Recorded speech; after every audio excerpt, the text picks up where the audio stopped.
iyadoo laga duulaya amniga magaalada Muqdisho iyo sida ay ciidamada qalabka sida ee kala duwan ku dadaalayaan in dadka Soomaaliyeed gaar ahaan kuwa ku sugan magaalada Muqdisho ay si nabadgelyo ah u ciidaan ayaa labada taliye ee ciidanka booliska Soomaaliyeed iyo ciidanka asluubta waxa ay maanta magaalada Muqdisho qaybo kala duwan kula kulmeen dadweynaha halkaasi ku sugan iyagoo kala qayb qaatay Ciidul Adha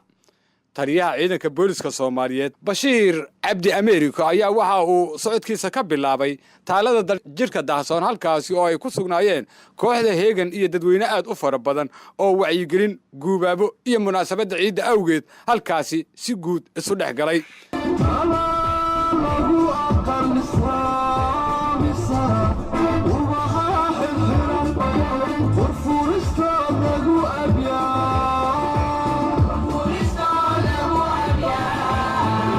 taliyaha ayaa waxa uu sheegay in shacabka Muqdisho iyo guud ahaanba dadka Soomaaliyeed ay la qaybsanayaan maalinta ciida ilaahay idinkiis ciidan ciid ku xigta aynu bash farxad ku ciidno maantana Allahna dhameystiro ciid wanaagsan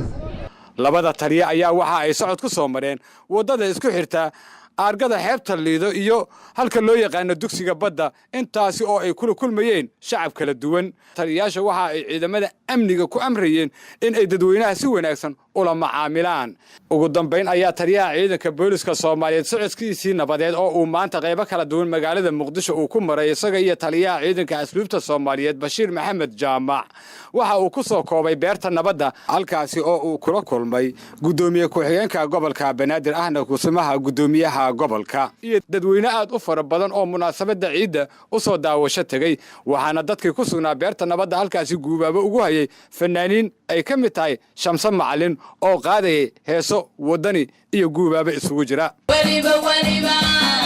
godin laba afriyo garwayniya badisito garwashidkiyo bustaa golxoqiya seefirta go'aankaygu waa midnimo maalintii labaad ee ciida oo ku beegneed maanta ayaa waxa Muqdisho ka muuqday isdhexgal aad u badan oo ay sameynayaan ciidamada booliska iyo shacabka kala duwan Abdullaahi Kulmiye warbaahinta qaranka Muqdisho